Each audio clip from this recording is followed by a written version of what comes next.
There is a nice assortment of needles that come with the Pfaff sewing machines, and I love the pack because if I ever use some out of here, they're all labeled and I could return my new replacement back into the right position.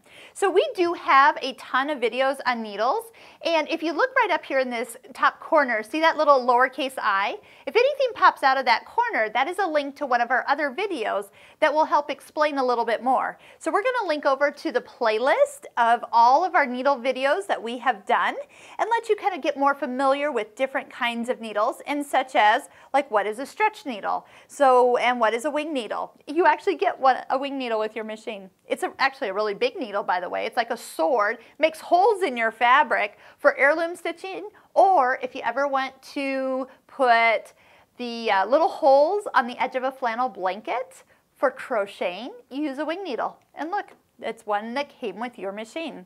So the smaller the needle, you do need to have smaller thread. The larger the needle, the bigger the hole it's going to make. So make sure it's some of your heavier fabrics that you're using your larger needles in.